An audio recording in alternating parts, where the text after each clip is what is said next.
I wrapped my arms around a stranger's little girl, while my lips turned blue, and I told her I wouldn't let the night take her. Would you climb a 10-foot gate in the dark, throw away your only jacket, and just stay?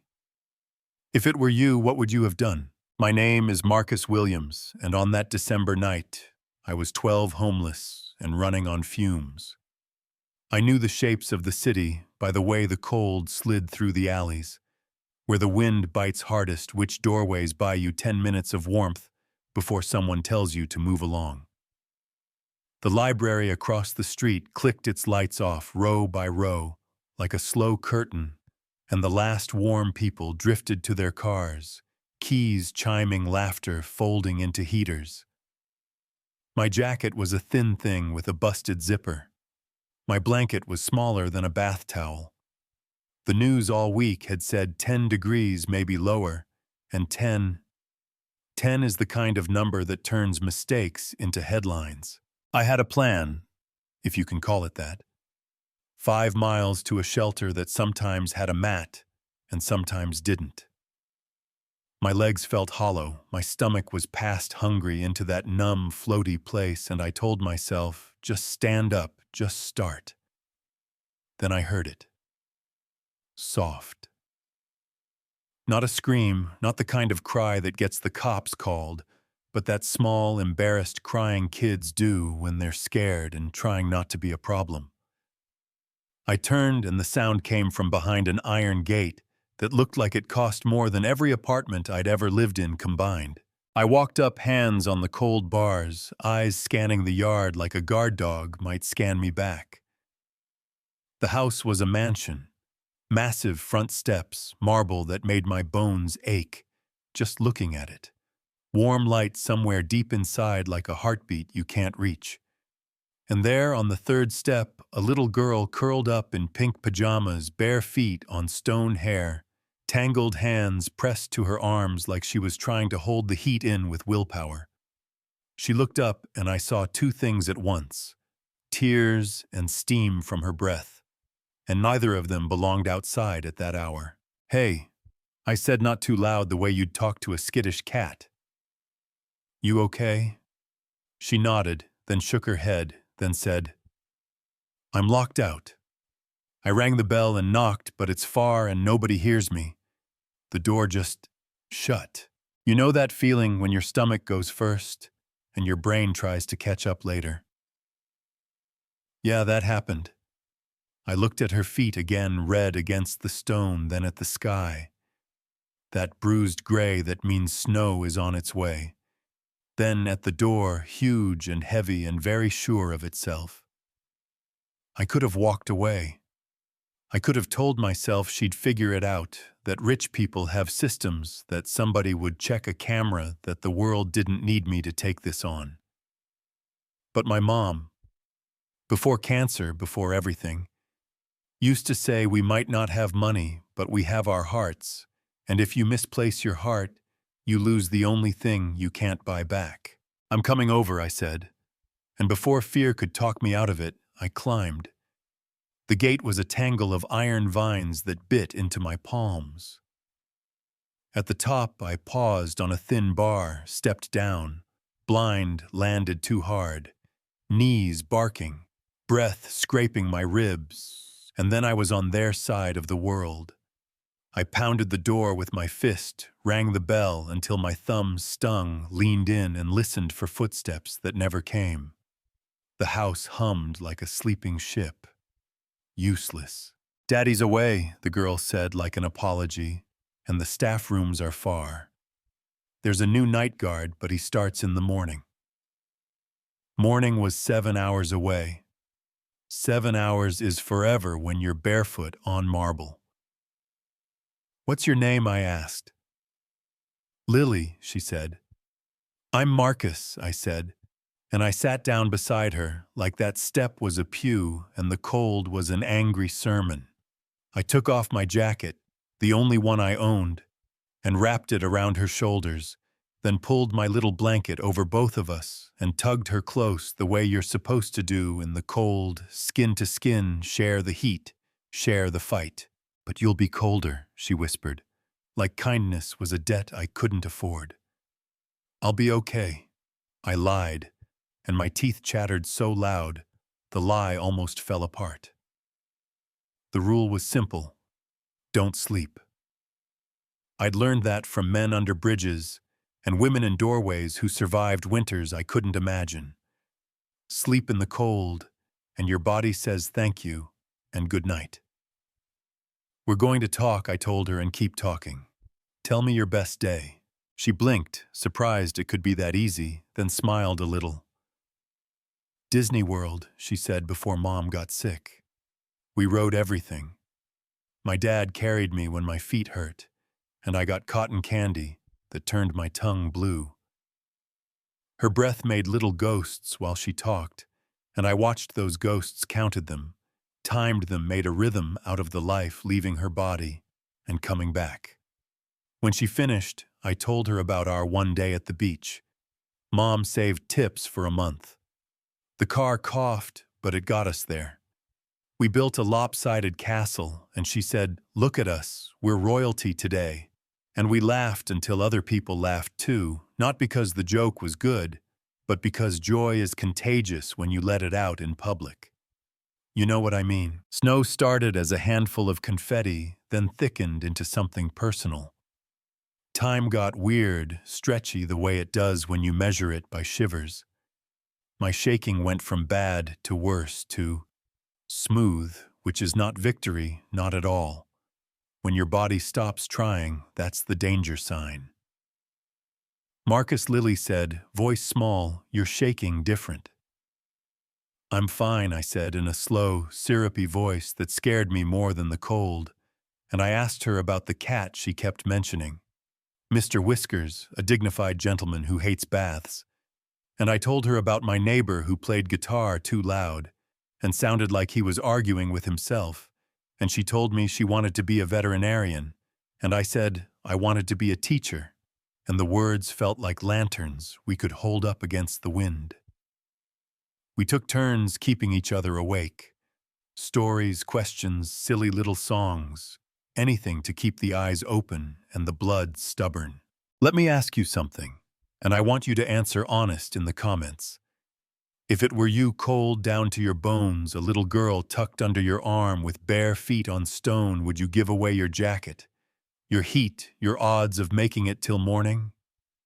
Would you stay, or would you tell yourself someone else was coming and step back over the gate? No judgment here, just honesty. At some point, I couldn't tell you when, headlights swallowed the driveway, bright and hard and sudden. The gate thunked open. A black car slid in silent, and a man got out.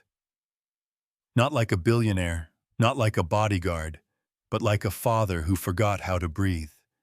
He ran, slipped on frost, caught himself, reached us and pulled Lily into his arms so tight, the hug looked like a rescue and a prayer stapled together. "She's okay," I tried to say from somewhere deep. I kept her warm. I kept her safe, and the world tilted, shifted, dimmed, and I let my eyes close for 1 second too long. Hospital light isn't gentle. It drills.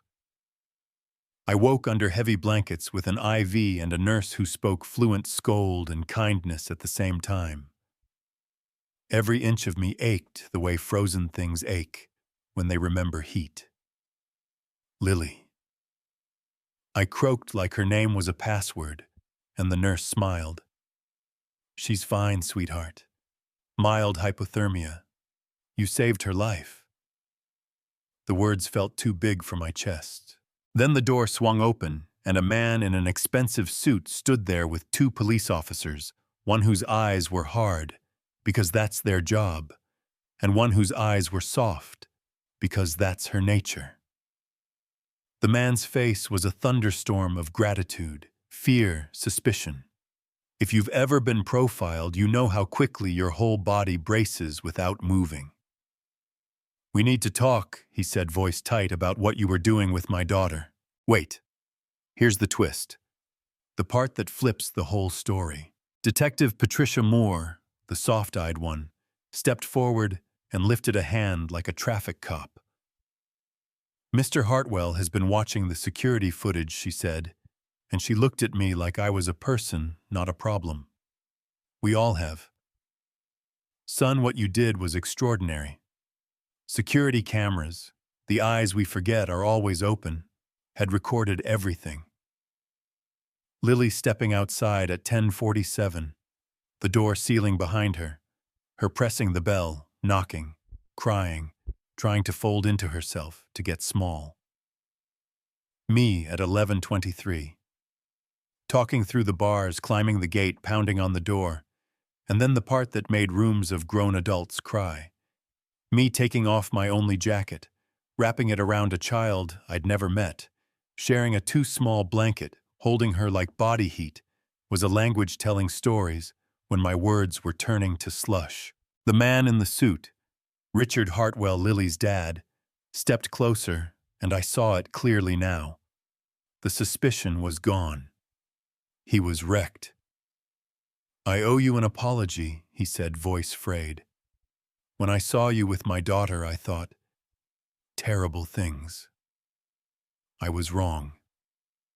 His hand gripped the bed rail like he needed something solid to keep from falling. "Thank you for saving her." I nodded because I didn't have somewhere to put all that. Gratitude weighs more than blame. Detective Moore cleared her throat, the other shoe, and said, "Marcus, you're 12. You've been living on the streets you ran from foster care. The state has to get involved. The last foster family filed a missing child report. The Hendersons. Even thinking their name felt like swallowing a nail." Richard squared his shoulders, the steel coming back into his spine. "He's not going back to a bad situation," he said, not loud, just certain. "He saved my daughter. He'll have a home with us." I laughed once, a little bark, not because it was funny, but because disbelief sometimes escapes as a noise. "You don't even know me," I whispered. "I know enough," he said, and his eyes didn't blink. "You're brave. You're kind. That's enough. Now listen. Stick around, because what happened next will blow your mind. Gratitude is not guardianship. Paper matters. Systems matter more than stories in rooms without cameras. You know what I mean?" 2 days later, we were in family court. I wore clean, warm clothes that Richard bought because he thought I should meet the judge feeling like I was already someone's son. The Hendersons sat across from us with a lawyer in a sharp suit and faces that said concern in big, neat letters.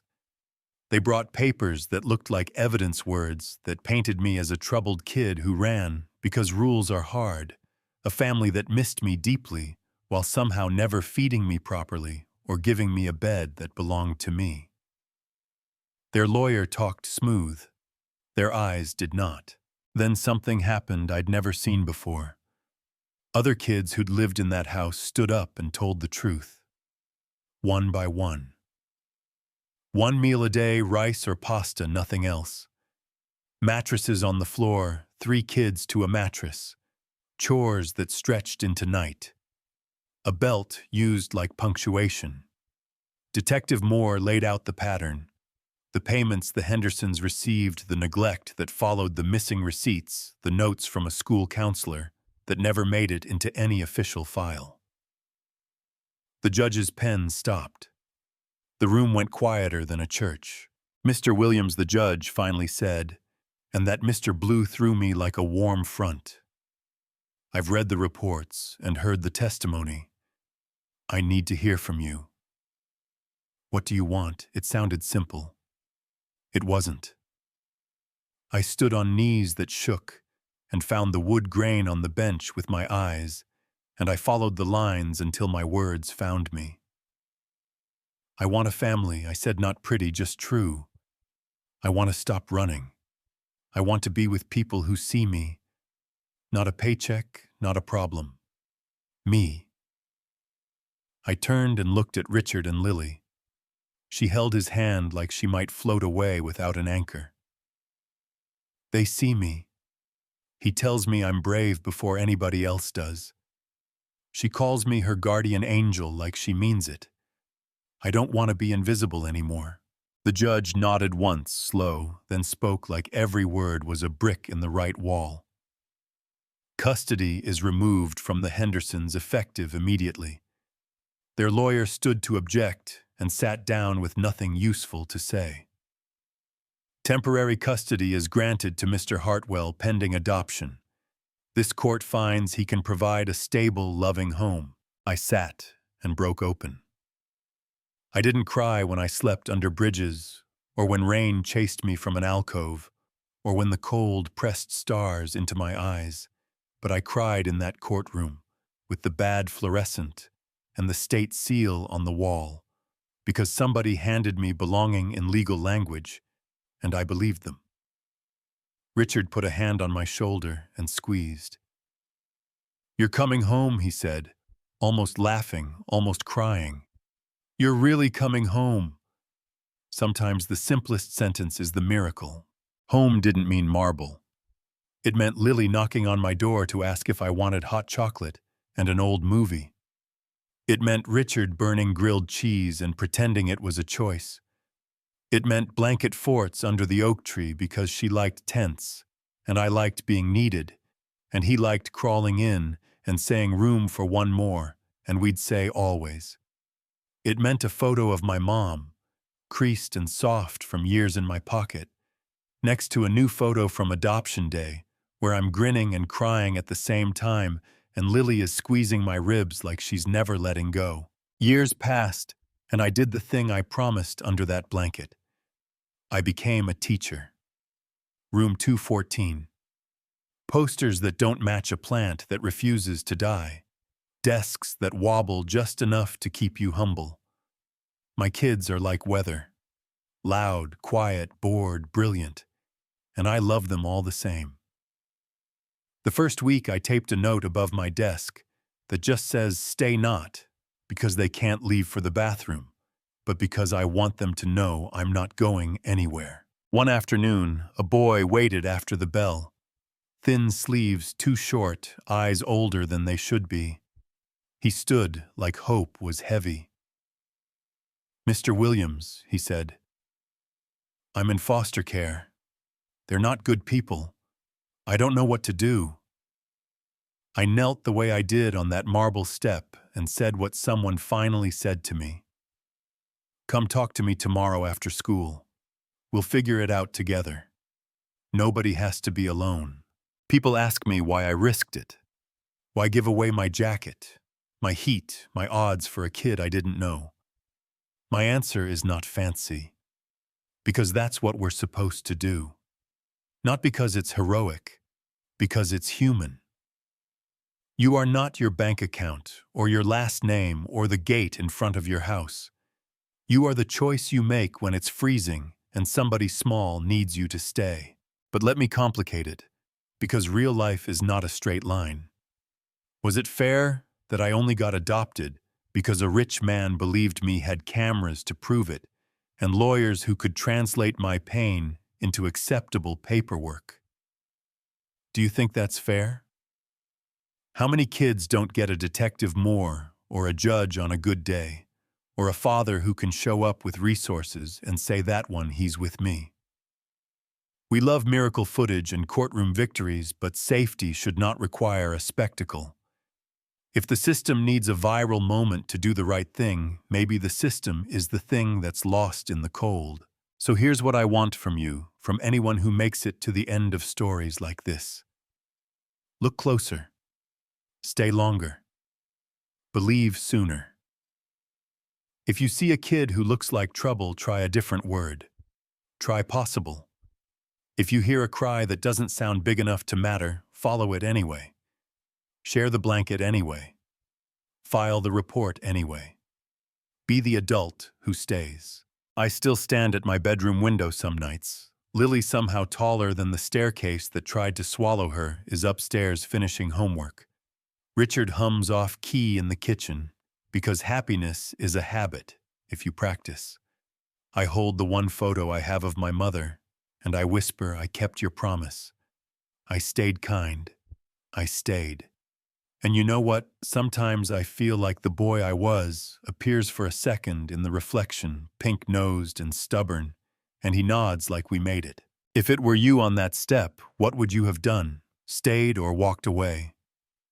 Was the court's decision justice or was it luck with a better lawyer? What does a kid have to do in your city to be believed without a camera watching? Tell me in the comments. Argue with me, agree with me, push back if you need to. Share your own cold nights and the moments you had to choose who you are. Stick around if this hit you, because there are more stories where nobody stays invisible. Like, subscribe, pass this to someone who needs it, and tell me where you're watching from and what time it is, because right now, somewhere a gate is closed, a step is cold, and somebody is deciding whether to stay.